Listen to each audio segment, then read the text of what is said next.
me say something about Long Island. What do you think about?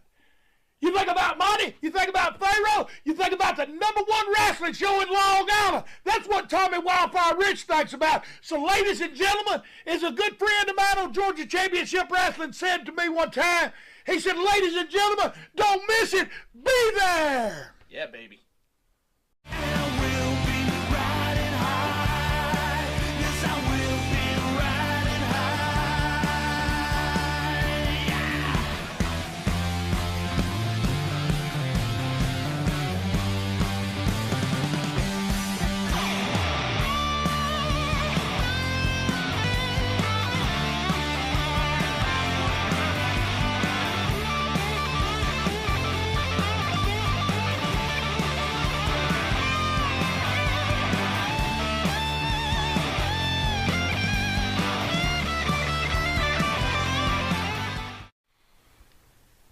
The Monte and the Pharaoh Show is brought to you by... Because wine is your second favorite four-letter word. California wine, New York attitude. Good fucking wine. Yeah. Jimmy, I gotta take a dump. What? No, I mean I need a dumpster. Well, for all those needs, you need to call Big V Dumpster Rental, Long Island, New York, 631-900-DUMP.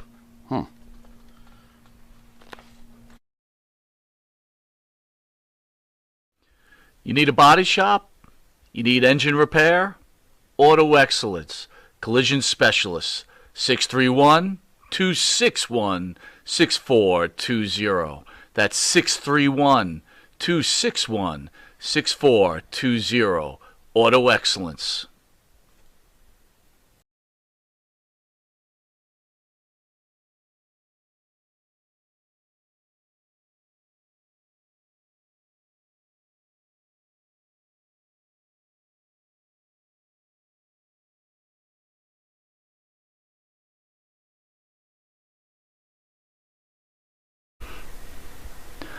All right, welcome back to Long Island's #1 pro wrestling broadcast, filmed out of Indie Music TV here out of Ronkonkoma, Long Island. At the board is our super producer, Matty Ice. And to the right is the star of the show, Mr. Jimmy Pharaoh. Jimmy, how are you, buddy? Very good. What's going on, partner? Thanks for coming in today. Yeah, well, It's been a long weekend, right? It was real easy to come in today. That's for absolutely sure. Really easy. Before we reveal why it was easy to come into today, I would like to thank the band that sings the theme song for Monte the Pharaoh. That is Jimmy Pharaoh's own band, Wisteria Hall. Him and his partner, Bart Griggs, who we consider one of the greatest songwriters of this era, sing songs such as In My Dreams, This Life, Not Far Behind, Here Comes the Rain, and, of course, the theme song, Riding High. You can find their music on Spotify, iTunes, and Reverb Nation. Monte the Pharaoh could be seen on the Monte the Pharaoh YouTube page, the Facebook Live Monte the Pharaoh page, iHeartRadio, Spotify, Anchor, Twitch TV, the Monte the Pharaoh page, Channel 115 every Tuesday from 7 to 7:30. That's New York cable. And for early risers on Channel 115 every Saturday from 6 a.m. to 6:30 a.m. for the early risers. And on Channel 120, 2 a.m. to 2:30 for those people that don't like to go to bed. Like me. And this, for ourselves, is an honor to have not probably. Well, before I even say this. Oh, man. Make this count, brother. This is probably the biggest moment in the history of the show. Yeah. This gentleman has meant so much to the world of pro wrestling. Yeah. And to these two individuals just sitting at this table. But before I address this gentleman, I want to ask him, can we call you Bob Backlund or do we call you Mr. Backlund? You call me Bob Backlund. You got it. Nice. So I will say this. Nice. This is our honor to have the greatest all-time wrestler in the history of professional wrestling, Bob Backlund. Bob, thank you for gracing us with your presence. Thank you very much, and I appreciate that introduction. But it's I'm in the business, and there's a lot of tough guys in there, and they there's a level that's sometimes higher and higher and higher to get to that point. But Well, I would tell you, sir, I love what I do. from this man here and this man here, you are the level. You are the man. You raised us on professional wrestling, sir. Yeah. And regardless how your feelings are, we love you. And thank you so much for what you've done for us personally and the professional wrestling world. This is a very important moment for us, and I'm sure for the fans who are watching you right now. Well, back in the day, Vince McMahon Sr. was looking for All-American Boy to take over for Bruno Sammartino. And he looked all over the world. And he met a lot of people, and he saw a lot of people that he had working with him that do certain things. And then he saw me, and he called the promoters and asked who would be the best guy to be the All-American Boy for my company. And every one of them said me. Because they knew I was reliable. They know I would show up. They know I'd outwork everybody. And some of those people that were working for Vince Sr. were partying all the time. And I did the partying when I was 15 years old. I got over it. But that's how it started. And I want to be a role model. I want to do the right type of things. I want to help people. I love doing what I'm doing. I want to thank you personally because as the sport has, and I call it a sport, and I always will, as the sport has gone on over the years, the entertainment factor of it has gone way over the top, but the person who made me believe in this sport from day one was you. Because you, to me, were legitimate, and you were legitimate, and you brought sport to sports entertainment, and I have to thank you for that. I thank you a lot for that, too. I'm very proud of your words that came out of your mouth. Because I like wrestling. I love wrestling. And, it's a business, but still, it's not easy, and you can get hurt pretty easy. Oh, yeah. And that's one thing, too. I never was hurt in the wrestling business. And because I protected myself, we learned when I was practicing, trying to be a wrestler, we learned things to do when we were taking somebody down and slamming them on the mat. And if you don't do that, you're going to hurt yourself and your opponent. So there's a big art that goes on throughout a match when you're at the arenas or whether you're watching it on TV. So, Bob, let's go back a little bit. You talk about Vince McMahon Sr. looking for the All-American Boy. Here you are coming from Princeton, Minnesota. Quite different than New York City, right? Because we're going to call the WWF at that time New York City. Absolutely. Sure. How were you scared? I know about you being North Dakota State and what a great amateur wrestler you were. Yes. But were you scared to come to the WWF? Culture shock? I never knew what was going to happen, but I was never scared. I was never worried. I just took it one day at a time, did things on the way, and did a little more the next day. I made Vince Sr. recognize what I was doing. And he recognized what the other guys didn't do. And I think the only reason he picked me is because he could believe in me. He could trust me. But I didn't worry. I got into business out in Minnesota. A guy named Eddie Sharkey trained me in a gym in Minneapolis. And he saw me working out there, and he came over to me and asked me if I would want to go out and be a professional wrestler. And I said I sure would. And I signed up to his training school for professional wrestling, and we went on. And finally, he gave me the phone number of all the wrestling promoters, and I called them and I sent a resume and a picture. I asked them, I asked the people, can you use me in your business? Can you give me a start? And the first one that I called was Bret Hart's father. And Bret Hart's father is a big wheel in Canada in the business. Sure. And he was talking to me. And you know what? We were at a payphone, and I was putting money in the phone, and I never got to ask him, can I come up and maybe have you beat me up in his museum, in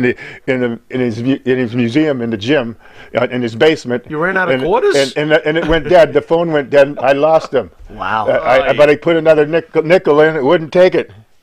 So I hung up and I went another way. Wow. The next day I called Leroy McGurk in Tri-City Wrestling. He was a national champion in when he was in college. He liked me because of that, and he gave me a date to go to Baton Rouge, Louisiana, and have my first match. And on my first match, I left home with a green Chevrolet Impala and $20 in my pocket. Oh boy. And I got down to Baton Rouge, Louisiana. I was looking around. I was at the building, and I went out and had a match. And I did pretty good, but I made some mistakes, which you have to make those mistakes to learn. Anyway, Leroy McGurk gave me a envelope. I went out in the car and I opened it. There was $5 in it. Oh my God. And I had 29 cents left from the $20 that I had in my pocket. And I was wondering how I'm going to eat. And I was wondering how I was going to get through. But I wasn't going to give up. There you go. I didn't give up. They were testing me. They wanted to see how bad I wanted to be a wrestler. And I started to love the business. And I started getting a little better. The Funks is a big name in wrestling. They saw me. They brought me to their territory. And I got out of the gutter where I was in the car. I was sleeping in the trunk most of the time. But I got out of the gutter there, and they liked me. And Terry he knew everybody in the country that was doing it. And then they sent me to Florida. And they were going to call and have me come back. They never called, and I never went back. There you go. And then it got up to, the news got up to Vince Sr., and that's where it started. Had you ever watched any pro wrestling before getting into pro wrestling? Very little. My mom was a big fan, but I didn't watch a lot of it. Okay. But there's a big art. When you're in the ring, you want to have the people down a level as far as being energetic, and start down in that low level, and you want to build where you get them into the match more and more and more and more, and then you have a great big comeback at the end. And you know what? You do that, and you're going to make money. They're going to come back and see you again on the return match. Sure. And they certainly did for you. Sure, That's for sure. years and years and years, for sure. How was the first conversation with Vince Sr.? Can you tell us about the first time you spoke to Vince Sr.? Yeah, well, that was a long time ago. Okay. And he just asked me a bunch of questions, and he said, "You're going to be my man." It's in my book. Absolutely. And by the way, There's things in my book if anyone has not read this book, and I'd be highly surprised if anyone didn't. In fact, I could tell you, Bob, a couple of summers ago, I sat at the beach and read this book cover to cover. Yes. And it's incredible. It is, tell me if I'm wrong, but it's basically your career or your life in wrestling from start to finish. You cover almost every match with every opponent. Yeah. It's incredible, this book. Yeah. The name of the book is Backlund, From All-American Boy to Professional Wrestling's World Champion. I'm glad you said that, because I want people to know that I'm not making it up when I tell them about that book. I'm not getting cocky but that's what it is. If you are a pro wrestling fan, Yeah. this is exactly how a book should be written. The way you explain match by match and the things that went on, and you actually go into your opponents about how they were as a person, as a wrestler. I mean, for fans out there, I was a Jesse Ventura guy and I was an Adrian Adonis guy. You cover them in this book and your matches with them.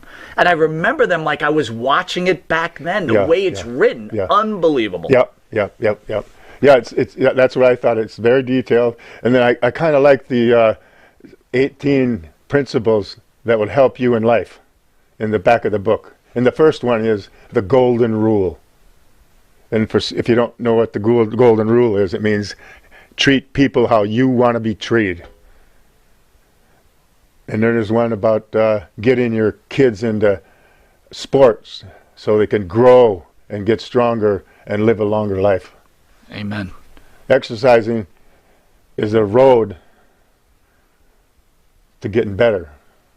Sitting down in a chair all day and not moving, and you're going to shrink down sometime sooner or later. I better have all the chairs removed from my house. Yeah. What do you think? I'm not. Bob, at the time you're going to the biggest federation here on the East Coast, you're going to New York City, and you're faced with filling the shoes of what many look at. The greatest wrestler ever. You're filling the shoes of Babe Ruth. Yeah. As you come in there, was this intimidating to you? Did you think about it? Like, oh my God, I have to fill the shoes of Bruno Sammartino. How much pressure was that for you? Or you know, it wasn't any pressure at all. I believed in myself. I believed what I was doing, and I believed that I was doing it right. You were. And That's for sure. You were. I liked Bruno Sammartino a lot, and but I got the honor to get in his position and run with it. And Vince McMahon Sr. was very behind me. Sure. He didn't listen to the guys when they start talking, why didn't you pick him? Why didn't you pick us? We've been with you in your company for so long. And he had his reason, and he stuck with me. And it was nice to be able to have a boss that's going to do everything that he needs to have done for his guy that's working for him. And I'll never forget him. And he was a great person, and he had a lot of energy, and he had a great business, and he wanted it to grow and grow and grow. On the subject of guys who we've heard were against the idea of having you become champion, you defeated superstar Billy Graham. I'm not sure if I got the date nailed, but I know I think it's February of 1978. Pretty close. You know, if I'm not mistaken. How was your relationship with Superstar Graham? Did he resist the idea of giving the belt up to you behind the scenes? Oh yeah. He didn't want to do that at all. You know, he didn't want to do it at all. But you know, it was because of himself. In the business, you don't do things for you. You do things for the business and the match. You can't go in there and think about, I'm going to look good in this. You're going to have to share that. You're going to have to get your opponent over so you can draw more money and do a better job. There's no playing around in there, and no trying to take, I'm going to go in there and I'm going to get this guy and tear him apart. Did he resent you? Did he treat you, wrong during any of this? He didn't want to do anything with it, but he knew he couldn't do anything else as far as beating me. Right. I'd get him in a bear hug, and he's supposed to be strong. I'd get him in a bear hug, and I was standing up in the air. I got my hand squeezed behind my back, and I pick him up, and I bring him down right to the mat on his shoulders, and he's in the pinning position. And then I let him be there for a little bit, and I pick him back up. And he can't do that to me. Yeah. I did it to him. That's right. There you go. So I didn't look as strong, but I believe inside I have some strength. Well, we'll discuss that because I have an interesting comment to speak to you about. But Vince McMahon Sr. has a great reputation to be a man of his word. Yeah. You also worked for Vince Jr. when he took over the company. Can you tell me the differences between the two? Ooh. Well, the biggest difference is you can trust Vince McMahon Sr., but you can't trust Vince McMahon Jr. Mm. And I can say that because I got the belt one time, and he told me that I was going to keep the belt for a year and drop it back to Bret Hart. 3 days later, I'm in Madison Square Garden, and Diesel, he told me that Diesel's going to take the belt because somebody else left the business, and I need him to have it. So he beat me in 9 seconds and took the belt. And I'm looking forward to going in for a year and helping and giving the belt back to Bret. Right. It really was something that I wanted to do, and I never got to do that. Wow. But you still did business, though. Yeah. He did what he... And Vince has a hard time doing something and then not being able to control that person. Did you have any words with Junior after this sudden turn of events with the belt? Did you say anything to him like, come on, man? No. Really? Nothing. He just did. But he, one time he wanted me to turn into a bad guy. Mm-hmm. And I did turn into a bad guy, but I wanted to. I had it all planned out. But he says to me, geez, why don't you turn into... I said, I got a daughter and she's going to start school next year, and I don't want to hurt her problems or hurt her feelings or have people laugh at her and scream at her because her dad's a bad guy. He walked around a little bit in the back room, He came over to me and says, well, what about the money? And I said to him, my daughter's more important than the money. I don't care about that. I'm not doing it. And I walked out. And he likes to have it where you do what I tell you to do, or you're not here. Understood. And that, my friend, is a And that's all in the book. Most of it's in the book. Absolutely. I'm not lying. I'm not stretching the point. I'm just telling you how it was.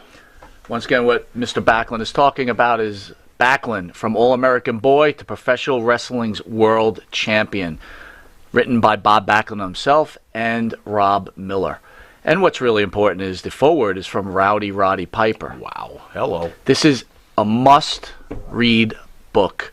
Bob, do you know where the book is sold that you could probably tell people? I have it, and it isn't sold, I don't think, any place. But I have it, and the way it is, I can't do anything that, with the visor stuff in there. You can't have any book signings, and I gotta find some place where I can go and just market it.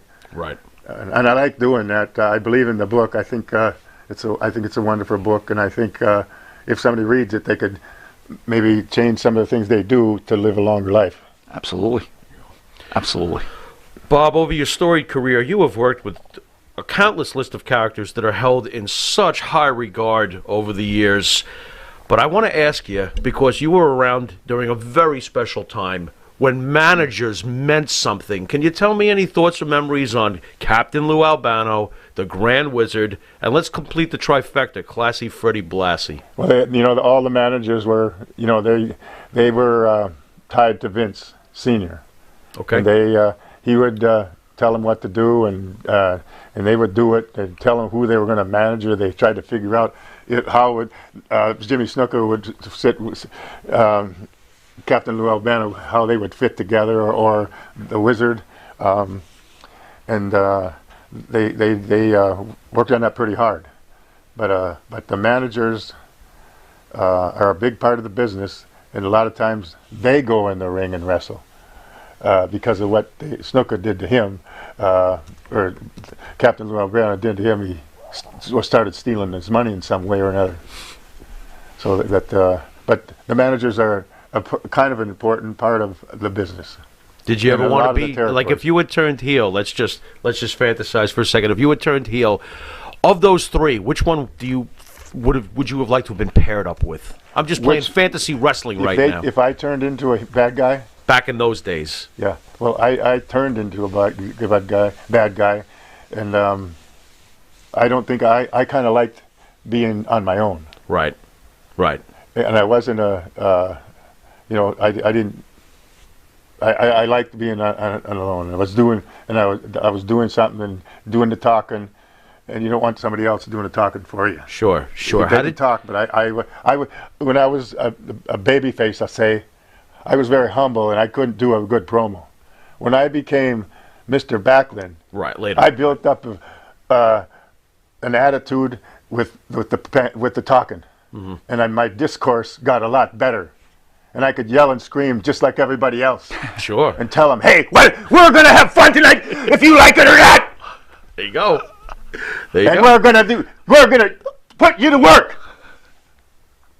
How'd you feel about Arnold Skoland? Being paired up, I think it was important to have Arnold Skoland in your corner as a face in those early days. I tell you, that's important, because he was there, and he a lot of times some people did some things they shouldn't have been doing. Sure. And he took care of it. He got in there, right? Yeah. He did something to assist you. I agree with that. There you go. But to tell all the people that are out there in your audience, I loved every day I was in. I couldn't wait to get to an arena. And I couldn't wait to get home to go play with our daughter in the snow. I wanted her to know she had a dad. There you go. And the business was part of my life. It was my life. Yeah. Well, Bob, by the reaction of the fans watching right now, there's people out there saying this is a Christmas gift for them. This is so wonderful that you're here, and thank you again. This is incredible. Very happy people out there right now listening to you. And by the way, you know what? You didn't know, your book is on Amazon. Some of the fans wrote, so it is available on Amazon. Okay. Bob's like, it is? Yeah. Well, yeah, people are people, and they got their ways. But you know what? They got to be committed to their ways, and they got to treat you good, and you got to treat them back. The golden rule, if everybody participated in using the golden rule, just think where we would be right now as a country. Yeah, it would be a lot better off. Bob, we recently, unfortunately, lost wrestling great Pat Patterson. One thing we go back to in our early days is you had a 4 consecutive match program at the Cardinal with Pat Patterson. Any memories of the program and of Pat, of course, passing? Oh yeah, big memories.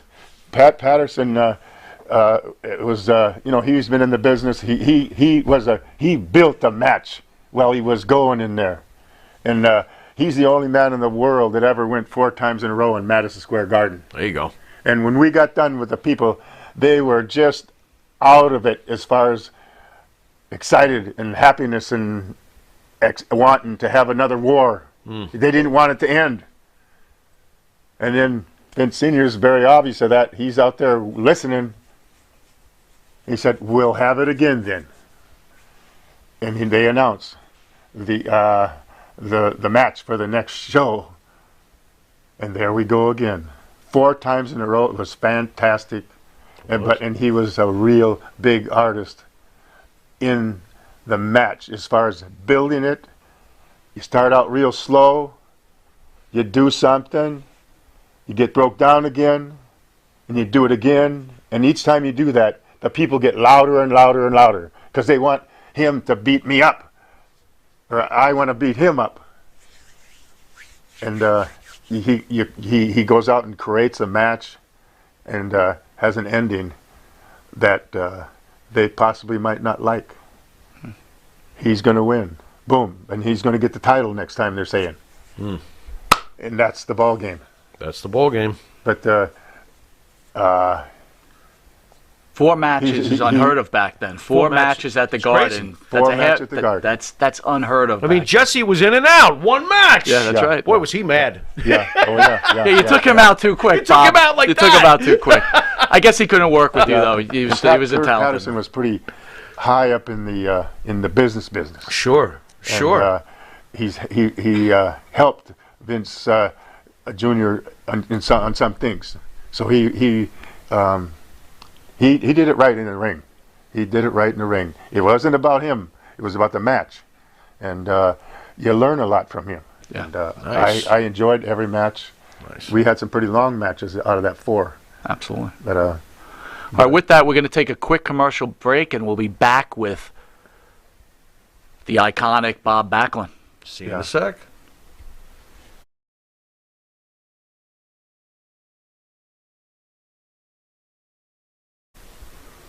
M&J Video Games and Collectibles. Sport and non-sport cards, wrestling items, autographed items. We buy, sell, and trade. M&J Video Games and Collectibles, located at 1049 Queen Street, Southington, Connecticut. Call us at 1-860-479-9223 or 860-93-GAMES. M&J Video Games and Collectibles.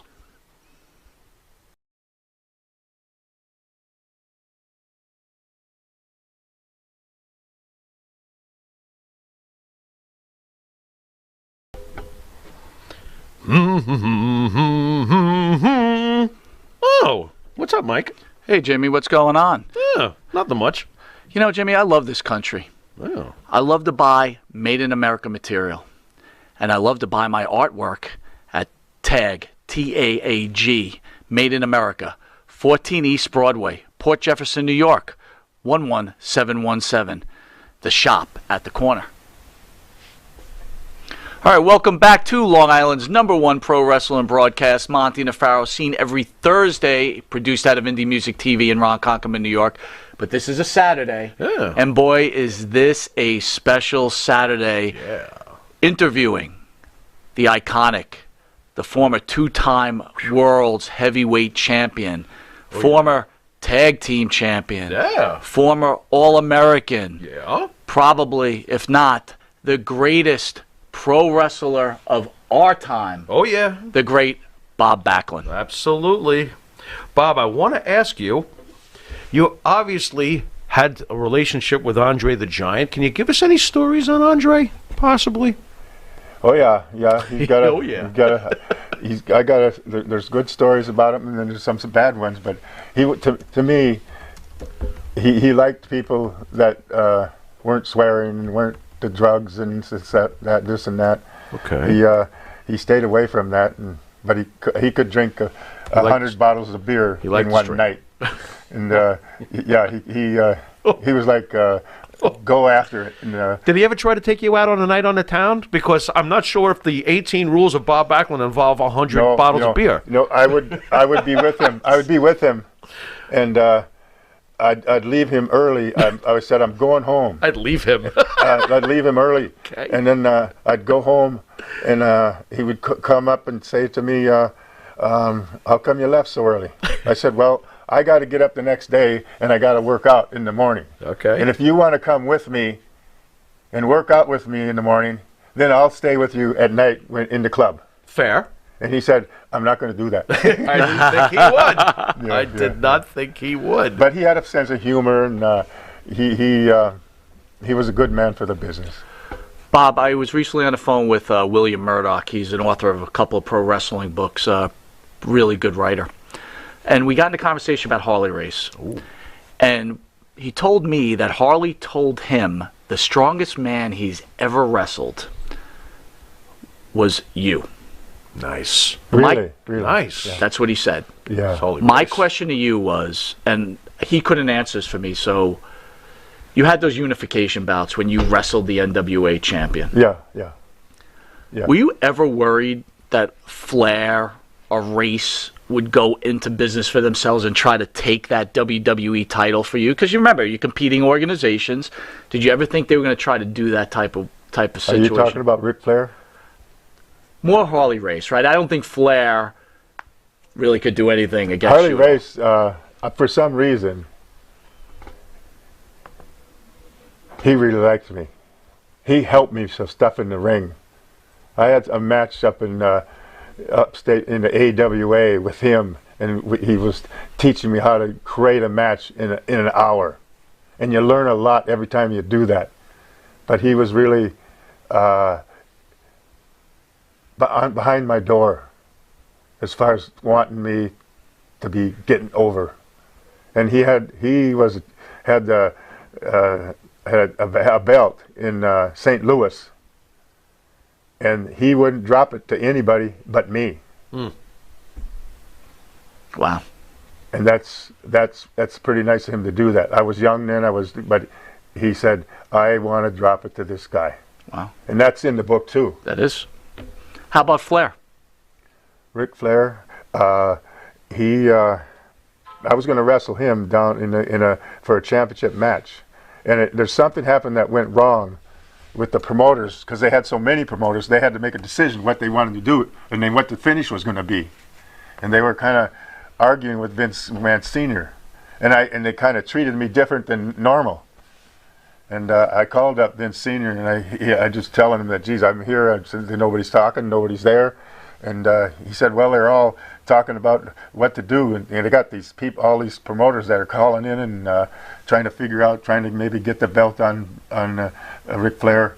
And I said, well, why don't you tell them to try it, and I'll just do what I want to do in it.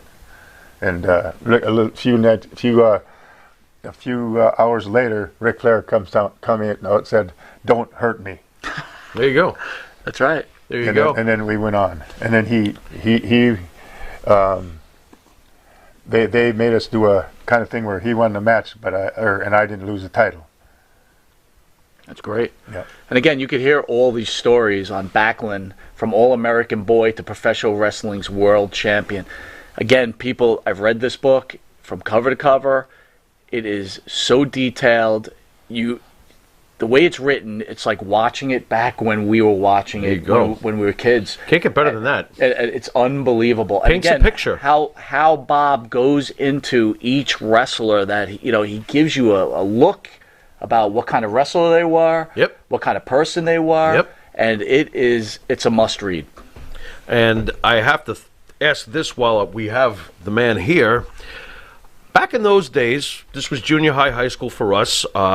His favorite was Magnificent Morocco. Yeah. My favorite was Greg Valentine. Guess where you come in? Oh, no. Here he comes. He's going to beat my guy. Yeah. So I wanted to ask you about the night of my, I think it's the 14th birthday. Greg Valentine, who you fall on top of. Yeah. I remember the match. And the referee counts, and Valentine pops up, and he tells the referee, I won, and he walks out with the belt. Any memories of that particular night what went on behind the scenes? And what was it like working with Greg Valentine? Because for a whole week, I almost thought my guy had won the belt. So much for me. Well, he was a great wrestler. He'd been in the business for a long time, and his father was in the business. Johnny. And his father was had some really great things to do. He could get more heat. They figured and the people really hated him, and that's a good thing. It's for him. It's not a bad thing.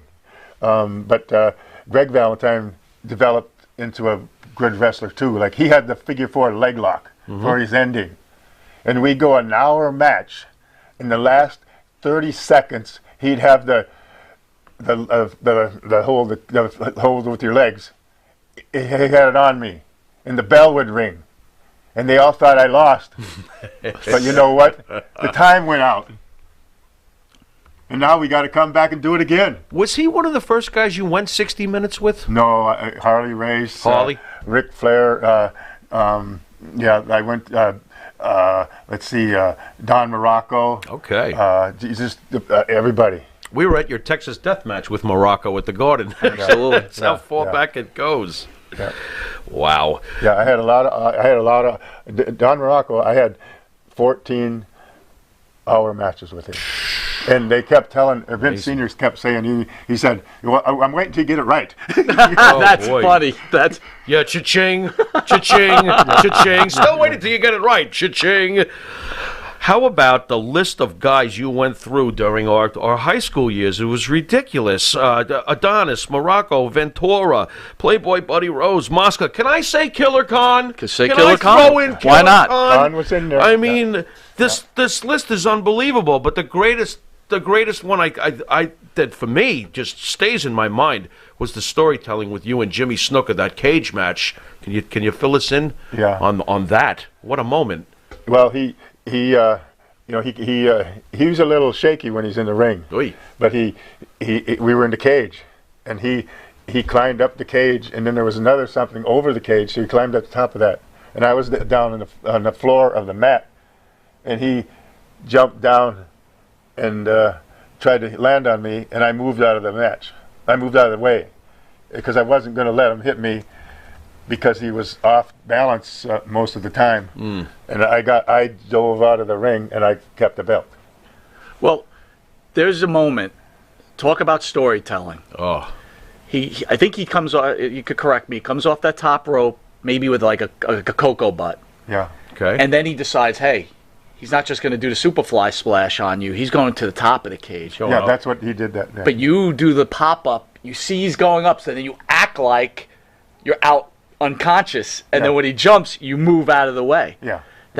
Was that your idea? Is that your writing right there? Yeah, I let him think that he was going to get me. Yeah. That is one. I was there live. Yeah. And that was one of the most. Talk about telling a story in a wrestling ring. Yeah. That simple move, incredible. By the way, I know it sounds. I don't even know how this sounds. Is that something you guys can even practice before you have it happen? No, there's oh no my practice. God! No, you don't do that. So that was a one-take hello. Yeah. Dude, yeah. I'm amazed at that. And you know, when he started going up there, I acted like I was going to grab him, and then he just turned around and laid down on the floor. That's great. Look, I know you probably stood clear of this, right? But as you know, what were your thoughts when you heard that Jimmy's girlfriend, Nancy Argentina, came up? Pardon me? What did you hear, or what did you know about when Nancy Argentina, Jimmy Snuka's girlfriend, was found dead? I know you probably stood clear of that situation. You know what? You're there, and I'm here. Yeah. And I was here all the time. Right. I wasn't there. Okay. Right. I didn't hang around with him. I didn't drive with him. There you go. I had some people.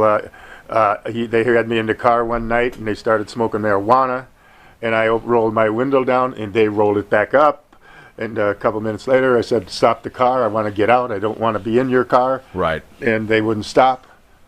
And you all know the ones that were in the car. Yeah. The click guys. They wanted to be in a click all together so they could get power. Right. And I knew all about that. And I didn't do that.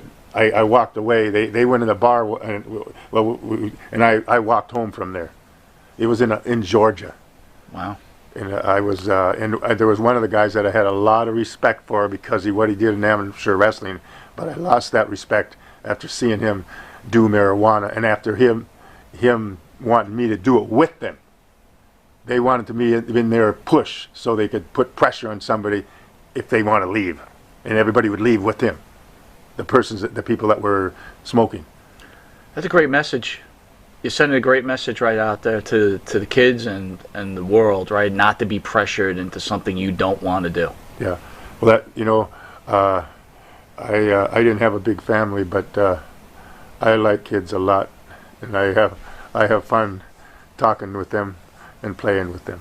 Did these partying guys ever make you feel isolated afterwards, or try to bully you in the locker room? Oh, this guy's a square. Did you have to deal with any of that nonsense? There was nothing said. No word was said about that. There you go. And that was in the book. There you go. He put him in a chicken wing anyway. Without a doubt. That would be the end of that. All right, we'll be right back with pro wrestling icon, Mr. Bob Backlund. Can you get a little humble on? That's right, folks. Canine Corral for all your dog daycare and overnight care. Call 631-549-1544. That's 631-549-1544.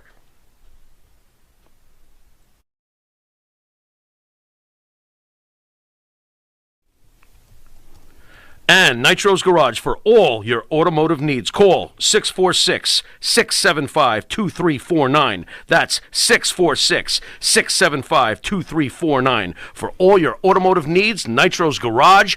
Ask for Jack.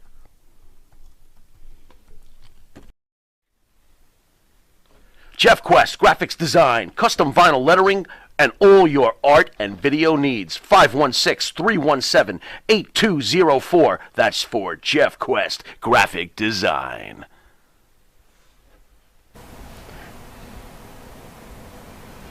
All right, welcome back to Long Island's #1 pro wrestling broadcast, Monte The Pharaoh. Seen every Thursday, produced out of Indie Music TV in Ronkonkoma, New York.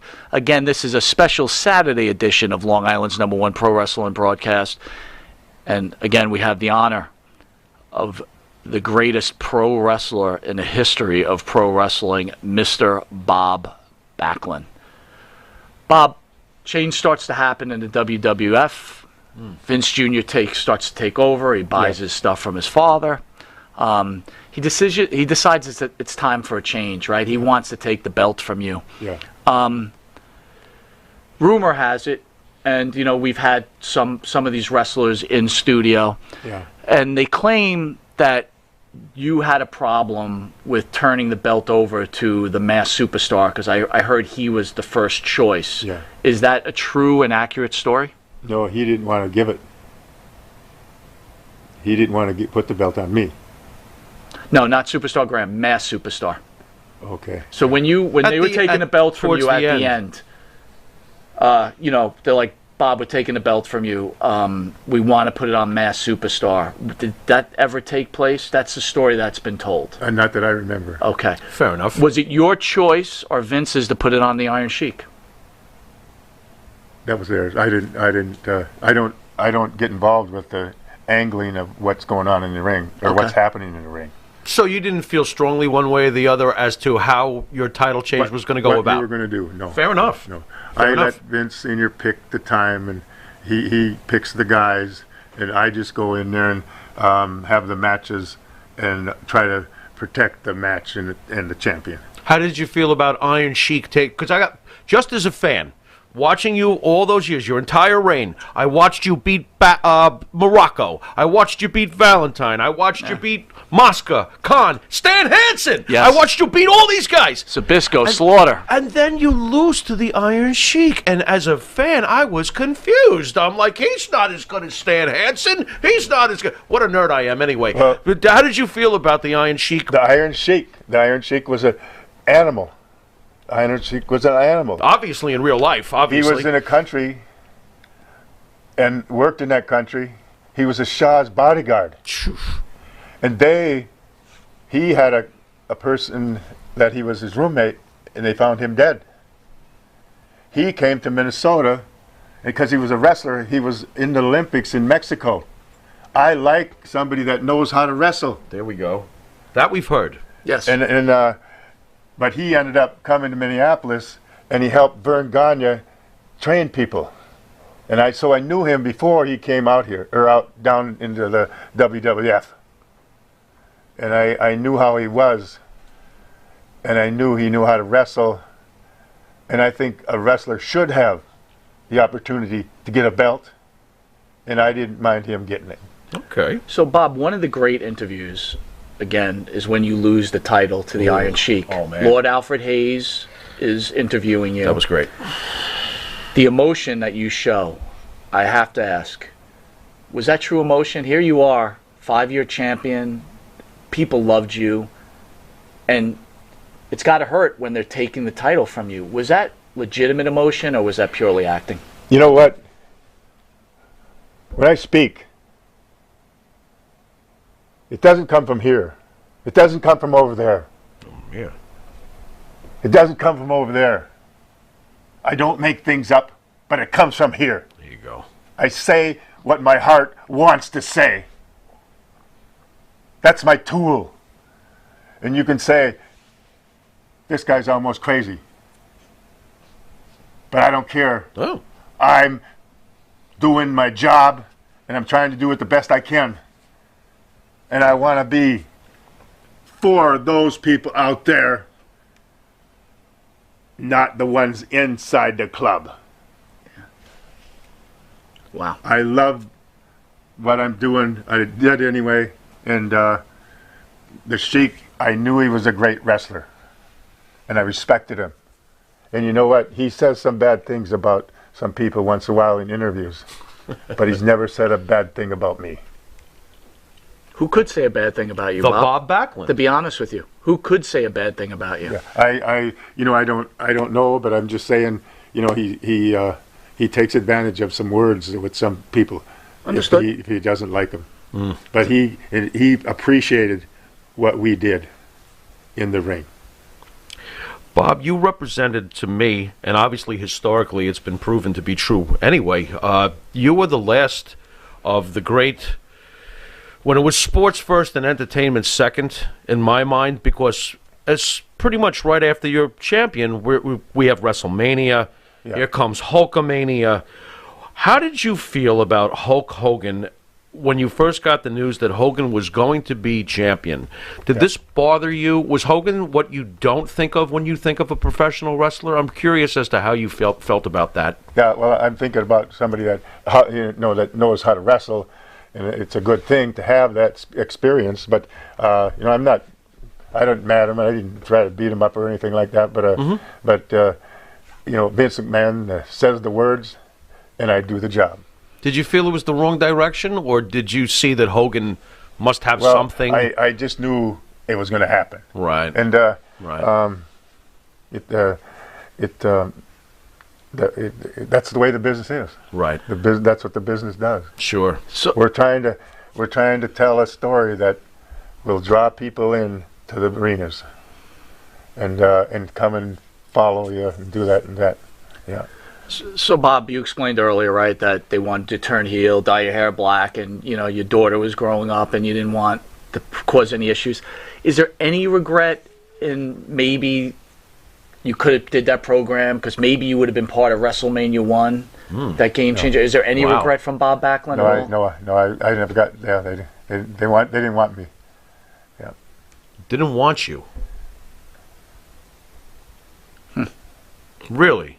Wow. What's wrong with them? I'm not understanding craziness. that. How about when you did return to the WWE? And this, to me, was this was crazy. Well, I went wild.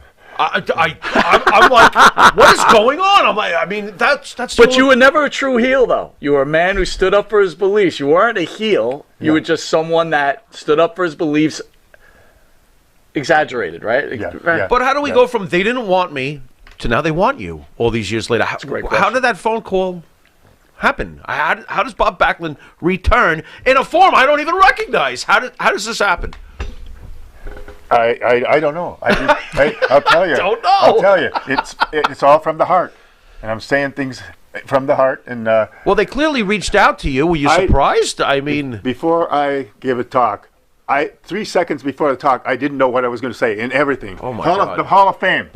I gave a speech there, and the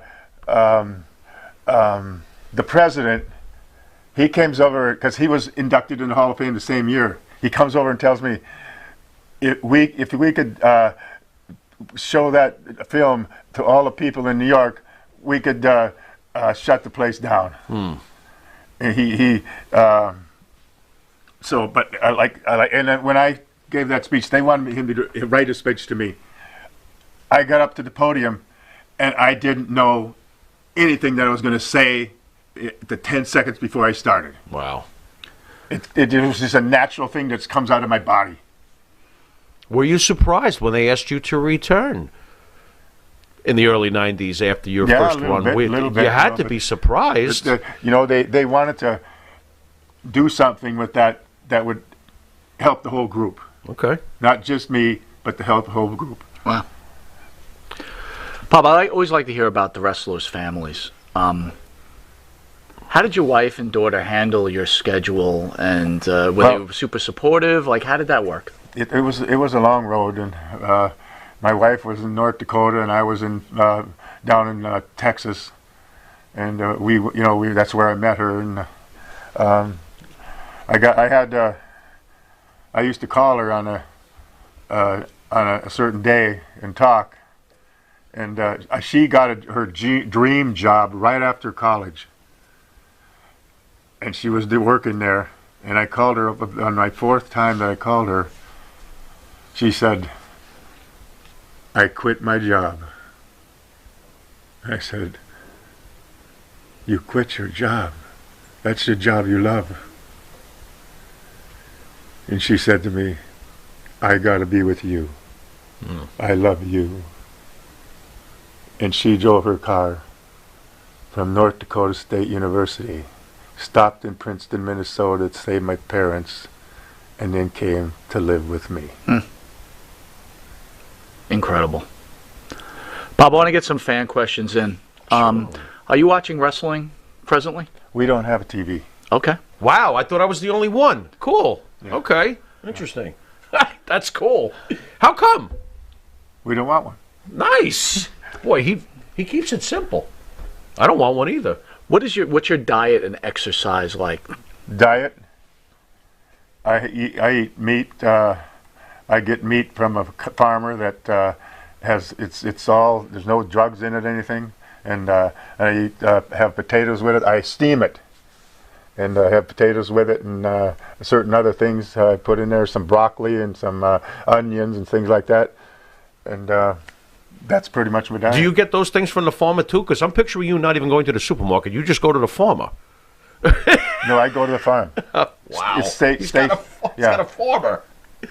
Yeah, Oh, my and they Lord. got a little place where they store everything. I just go up there Nice. probably once a month to get my meat. Stock up. And what do you do to keep yourself in such great shape, exercise-wise? Well, I've been running around a lot and been busy a lot, and with this, I don't know what's going on behind the scenes, and I might not be as in good a shape as I was. You're in pretty good shape. I hadn't gotten much sleep in the last maybe month and a half, and but I'm still, I don't want to give up on anything, and we got to win the war. We got to win the war, not them. Amen. All right, with that, we're going to take a quick commercial break, and then The star of the show, Jimmy Pharaoh, will be on stage with Mr. Backlund as Mr. Backlund shows one of his incredible tests of strength. We'll be right back. In the mood for a freshly roasted cup of coffee? www.offtherailscoffeeroasters.com.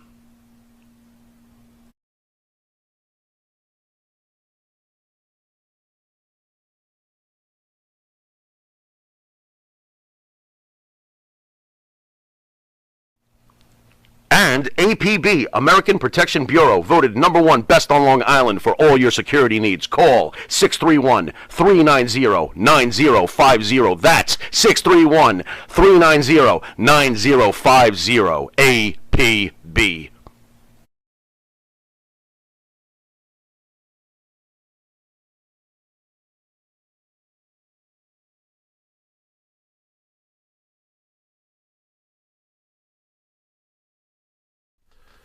You want to star in your own success?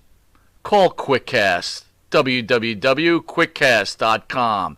866-7-CAST-NOW. That's 866-7-CAST-NOW. QuickCast. Star in your own success.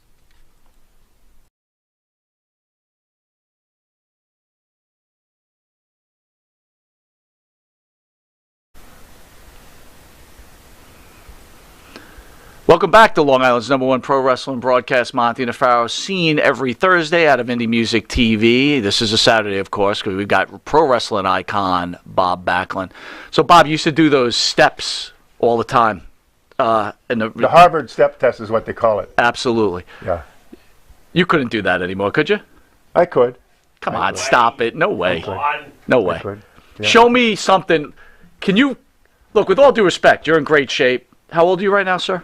71. 71, in great shape. There's no way you can do any kind of test of strength. What about that wheel? You roll the wheel That's out. right, yeah. Yeah. You still do that too? I used to do 400 reps a day with that wheel. What can you do now? And I used to do the step test for an hour. Can you? But you think I'm lazy? Yeah, a little bit. Sure, yeah. When you get older, everybody gets do you lazy. think I've lost all my strength? To be honest, Bob, yeah, I think so. Will you do what I do if I do something? Oh, now you. Sure, why not? Oh, don't say that. What are you going to do? Just walk? I can walk. Wait a minute. Wait a minute.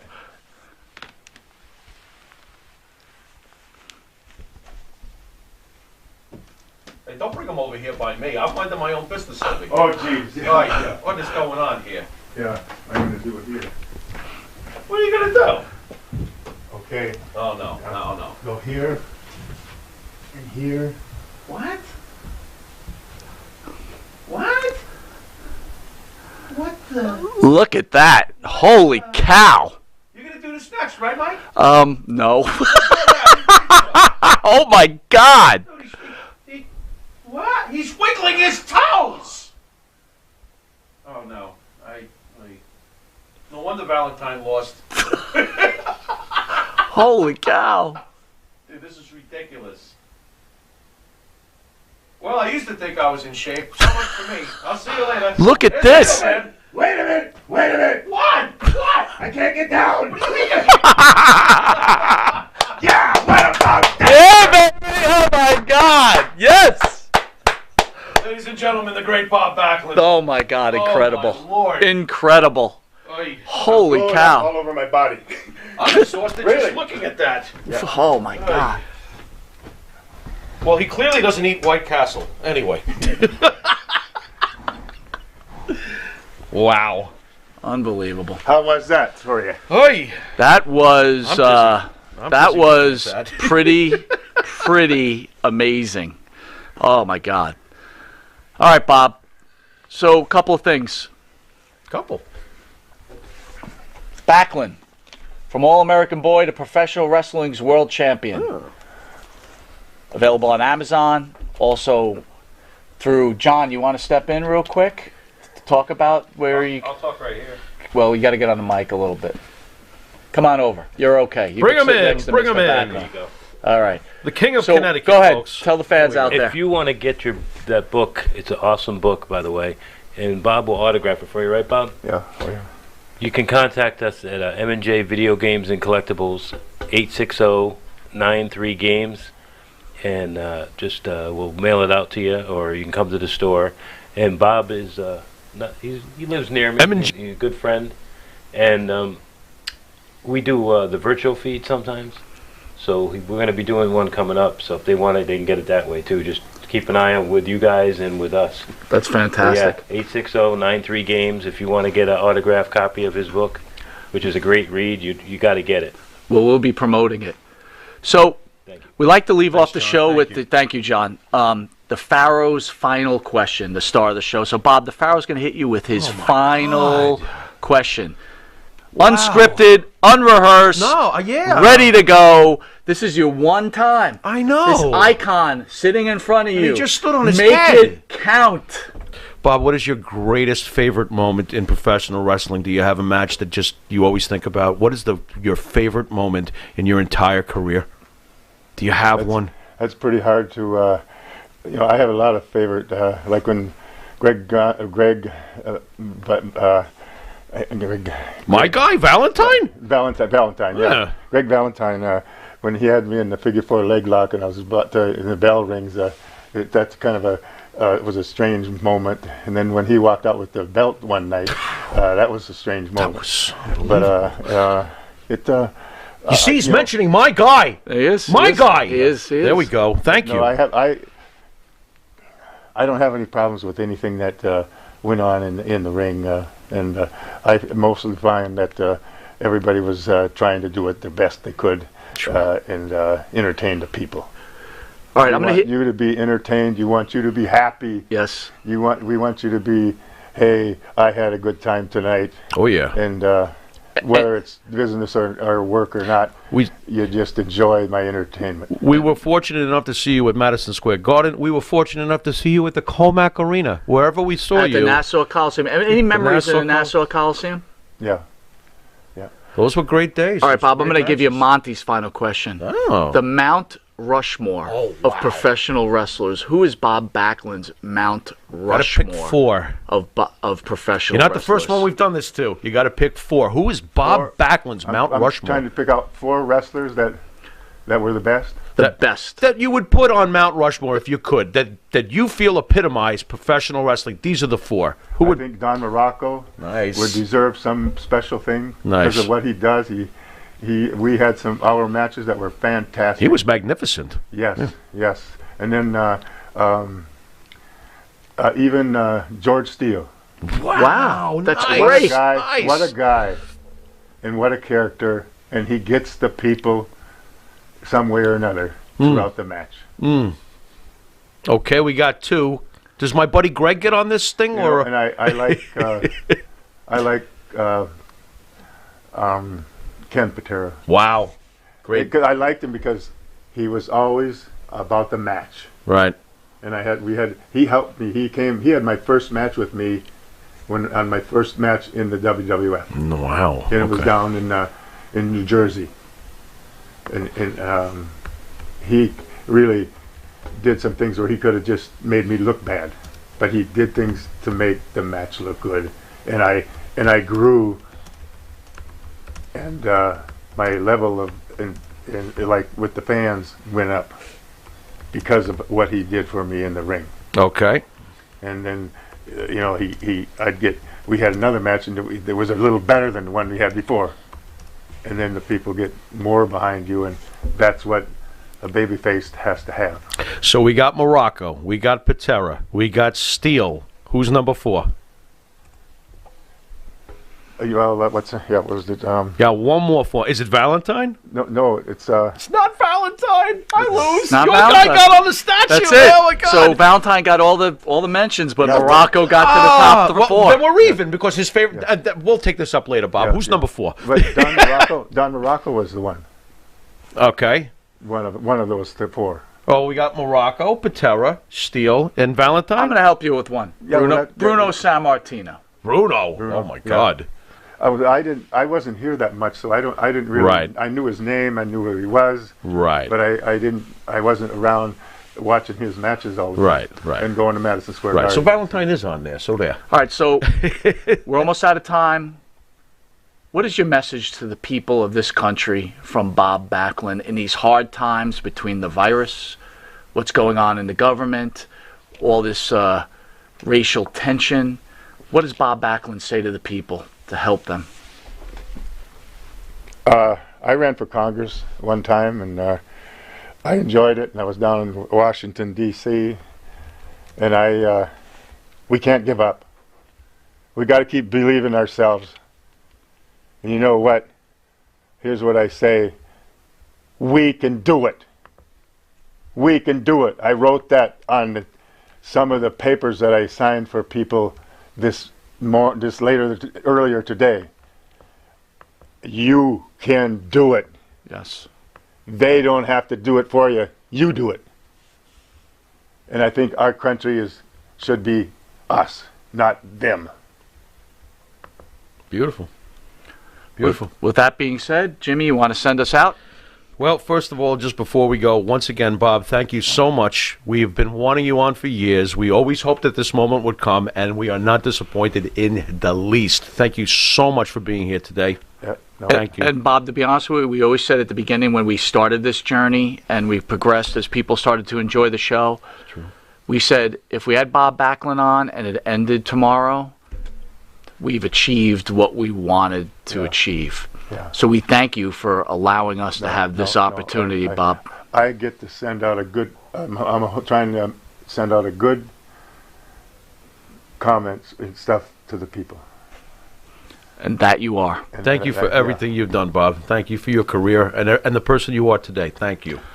You've been watching Long Island's #1 pro wrestling broadcast, Monte The Pharaoh, seen only here out of Indie Music TV. You can catch us on YouTube, the Monte The Pharaoh page, Facebook Live Monte The Pharaoh page, iHeartRadio, Spotify, Anchor, Channel 115, where you will see Mr. Backlund in probably a three-parter. Probably. Every Tuesday from 7 to 7:30 for early risers, 6:30 a.m. to 7 p.m. And on Channel 20 for you people that like to stay up late, 1:30 to 2 a.m. I want to thank you again, Mr. Backlund. I want to thank you, Jimmy. Thank you, Mike. And once again, for the fans out there, one more time. Backlund, from All-American Boy to Professional Wrestling's World Champion, written by Bob Backlund and Rob Miller. Forward by Roddy Piper.